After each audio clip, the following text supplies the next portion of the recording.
Hello, I'm Heather. And I'm Ryan. Welcome to the podcast. It's game night, it's sibling rivalry, it's a walk down memory lane, but most importantly, it's politics free. Guaranteed. Welcome to round 10 and the final round of Your Worst Nightmare. I'm Heather, and I've already lost this game. We're just going to do it for fun. Here's how it works. We have a set of cards. On each one is written a nightmare. We'll pick 4 cards, and Ryan will have to place them in the correct order, according to what he thinks my worst nightmare is. Then we'll flip it around, and it'll be my turn. Whoever scores the most points wins the ever-coveted Gloating Rights Trophy. Which I've already gotten. Hell yeah! We play again. I'll just do it from now on. Again. Fantastic. Ryan, are you ready for your first set of cards? I am ready. I'm just going to have fun because there's no pressure. Yeah. Ready? Yes. Blood. Uh-huh. Disappointing others. Yep. Fingernails on a chalkboard. Chickens. That's blood, disappointing others, fingernails on a chalkboard, and chickens. Excellent. So I put number 4 as chickens. Correct. Awesome. Number 3. Fingernails on a chalkboard. Correct. Number 2. Blood. Incorrect. And number 1. Blood. Number 1, disappointing others. Incorrect. I discovered that I can't do a lot of blood when I sliced off the tip of my thumb in a vegetable mandolin. And I grasped it, like I put a rag around it. Yeah. And it was just bleeding everywhere.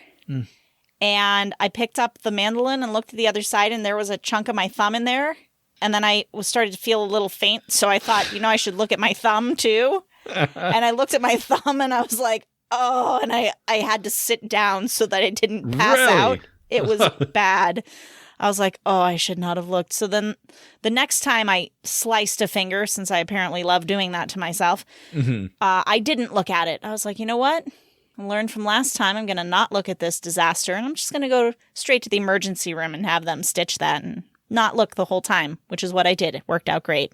So I have a lot of blood stories, but one similar to yours is I was slicing watermelon, and Ooh. I don't know if I should say his full name. Larry, kitchen guy Larry. Yeah.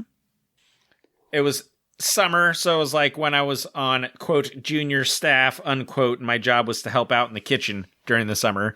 He's sitting there slicing watermelon, just slicing so easily through this rind. And he was showing me how to do it. And so he's like, go ahead and slice up the rest of the watermelon. So I was like, sweet. So I was sitting there doing it, slicing up this watermelon. It's just like going to town on this watermelon. I got through like 3 melons, and I went to go do my first slice, and I caught the tip of my tip of my thumb, and sliced it, and it was like holding on by a flap, and it was just, I don't know if you can see the scar, but there's a C-shaped scar on the tip of my thumb from slicing watermelon. And then I have this slice on my arm. We were carrying duct down some stairs. And I had the raw end, so it was like raw sheet metal. And as we were going through this doorway, my arm got pinned between the duct and the doorway, and it kind of just hit my arm. And it was just like, it just felt like someone kind of shoved you lightly, right? Was like what it felt like. And I looked down, and my arm's just like splayed open. Ugh. And I looked up at the guy that had the other end of the duct, and I was like, dude, I think I'm going to need stitches. And so we were like, got the duct like through the doorway and set it down. And so we're sitting there looking at it, and like, sure enough, we were like, yeah, that's pretty bad. So we like put some rags on it to stop the bleeding. And then the job site had a call. They have like a service, basically like off-duty EMTs, I guess. And they just like, or whatever, they show up, and she just ended up super gluing it back together. And I was like, wow, well, I guess I'm just going to start carrying super glue with me. Because... No, I'm telling you, super glue, if you ever get... one winter, Mike goes through this every winter. I went through it one winter where just all around my nails, just constant, dry, cracked, bleeding skin for some reason. And he kept having this. So he went to the doctor for it. And I forget who he saw, but she was like, just put super glue in it. Right? Because we'd been using like this liquid Band-Aid stuff. Yeah, and it which is stings basically like hell. It's basically super glue, isn't it? It's not as good as super glue. If you put super glue in that, there will be instantaneous pain relief and it will no longer bother you. And it'll usually heal up by the time the super glue wears away. Well, yeah, I was going to say, I carry a little first aid kit with me on job sites and I have super glue in there because 2 times on a job, I've cut myself open and they've had to call the EMTs to look at it to see if I need stitches. And both times they've just super glued it shut. And I'm like, all right, that's it. Like, why even, I mean, I'm supposed to alert them when I get hurt, but it's like, why bother if they're just going to super glue it? I might as well just super glue it myself and keep working. Good call. There need to be more people like you in this world that'll just super glue themselves shut their bitchy mouth and get back to work. Well, to be fair, both times that it happened, I was with somebody and they were helping me carrying something. And so it was like, it had to be reported. I mean, I probably yes, it had to be reported. Understood. We'll stop talking about it now, just in case. So Ryan, you scored 2 on that. And now it's my turn for my first cards. Okay. And my 0 points that I'll get. Let's continue. Here they are. Driving under height limit bar, driving your car into a lake, being late, and dark water. That's driving under a height limit bar, driving your car into a lake, being late, and dark water. All right. Number 4, driving under a height limit bar. Correct. Number 3, being late. Correct. Number 2, dark water. Very correct. Number 1, driving your car into a lake. That is correct, Heather. Well done. Oh my God.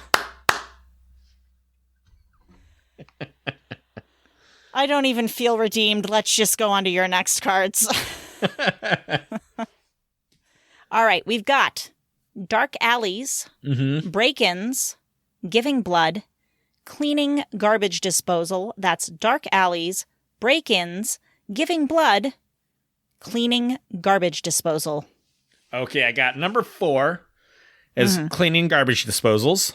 Incorrect. Okay, number 3, I've got dark alleys. Incorrect. Okay, number 2, break-ins. Incorrect. And number 1, giving blood. Incorrect. Big fat goose egg for Ryan. Where was this shit when I needed to win? Okay. Yeah, no, giving blood is high up there. So I am number 4, dark alleys. Number 3, cleaning garbage disposal. Number 2, giving blood. Number 1, break-ins. I will give blood occasionally. It's a terrifying experience for me, but I would rather do that than have someone break into my house. Right. Especially if I'm in it. Yeah. Okay. Blood was the top of my list on the last one. So it makes sense that giving blood would be the top of my list, but I didn't have break-ins on the last list, so. Right. And that giving blood thing, I have to look away. I can't look at the bag filling. I can't do any of that. I just got to turn my head. So we're doing what? My last cards now, right? Yes. Last cards. Oh, the game. Okay. I'm ready. Here we go. Your cards are exams, dancing, crazy exes, fish. That's exams, dancing, crazy exes, and fish. All right. I put number 4, fish. Correct. Number 3, crazy exes. Incorrect. Number 2, exams. Incorrect. Number 1, dancing. Incorrect. Really thought dancing was going to be your number one because you're It's terrible close. at it. It is close. I have fish in number 4. Oh, I got one. Exams in number 3. Dancing is number 2, and crazy X's as 1. I don't have any crazy. I don't have any crazy X's, but I figured crazy X's would suck. But it's like supposed to be your personal fear. If you have no fear of any of your, like, okay, you know what? Fine. I've already lost so badly. There's no point arguing this point. I would rather dance than deal with a crazy X. My exes could go crazy at any point in time and become crazy, and I don't want to deal with that. Fair enough. Fair enough. So here's the final score. So although I did win this round, it's all pointless because I had already lost the game. Final scores are in. Ryan, 50. Heather, 37. Heather. Ryan gets the Gloating Rights Trophy, and he won the last game we played.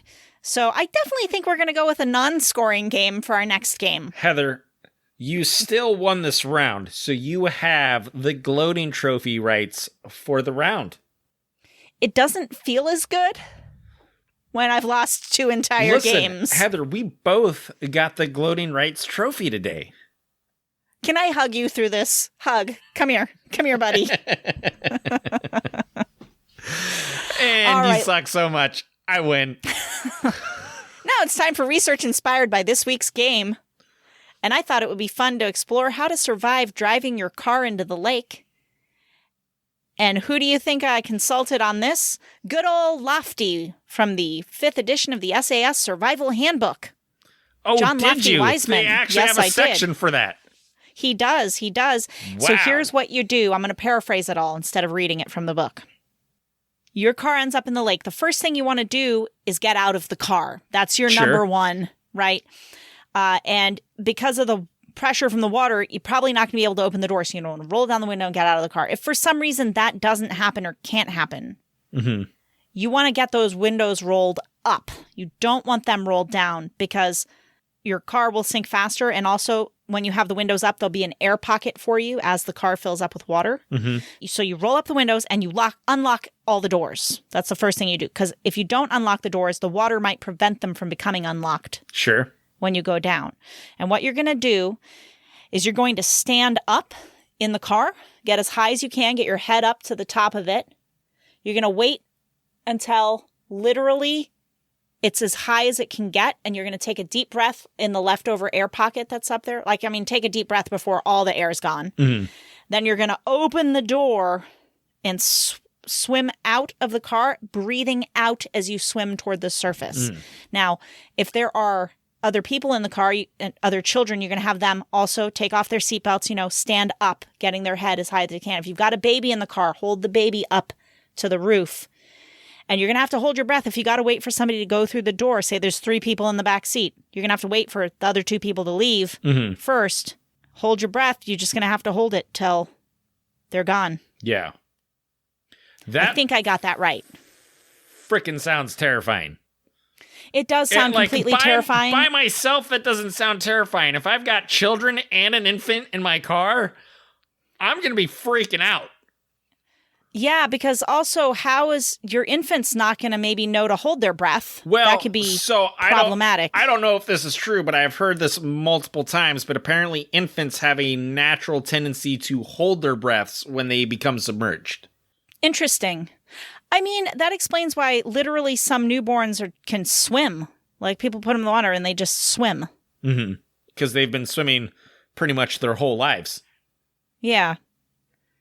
That's fascinating stuff. But anyways, that is how to survive. I'm just going to vote for, oh my God, roll the windows down. Everybody climb out. Get out now. Yeah. But also, the lake that I'm most likely, quote unquote, to drive into if this were to ever happen is actually quite shallow. Like, the car couldn't even sink all the way. Right. Unless we continue to drive out into the deep portion of the lake, which I think I would stop the car. I mean, I would hope that I would. I don't know. My mind went really dark there because I was like, the only possibility here is somebody cuts my brake line and I just keep on driving because I can't brake. Like, that's the only thing that's getting me in the middle of a lake I have somehow. severed a brake line before, and it is terrifying. On purpose? Because you were trying to kill someone? No, not on purpose. Okay. We were driving to Mount Hood on a snowy road, and I had put the chain on one of my tires on incorrectly, and it broke loose, and it cut the brake line. And so my foot on the brake just went flat onto the floor, not stopping the vehicle. Oh, God. And cars in front of me. And so I had to use, like, the emergency brake. So I was like, I didn't, like, just jerk up on it. You know, I was like, oh, crap. And I was, like, able to think well enough to just, like, kind of ease onto the brake. And I used that as my brake. And then I pulled into a parking lot that just happened to be right up the way. And I immediately called AAA to sign up for them. Yes. And because it happened prior to signing up for them, I was a little too honest with them. But they're like, yeah, if this happened today, we're not going to be able to help you out. So I was SOL with AAA. So I was like, you know what? Never mind. I don't want to sign up for AAA today. So end up having to call a tow truck, and I had them just tow me to, like, the nearest town, because we were like, or no, I had them tow me to where we weren't in the snow anymore, and then dropped us off, and I was able to pay him with cash, and then I just used the e-brake all the way home. Well, you gotta do what you gotta do. Hey. Sometimes you gotta kill people while you're doing it. Any hoodle. All right, let's do some stories from Reddit. Hey, send us your stories. Email us, thepoliticsfreepodcast@outlook.com. Respond on Instagram, DM me on Instagram @thepoliticsfreepodcast. Did you think of a story as you were listening to this that you wanted to share? Share it. We really want to hear it. We want to share it on the podcast. But until then, Reddit it is. And we're going to do the disappointment stories, because one of the cards was disappointing others. So I thought we'd find.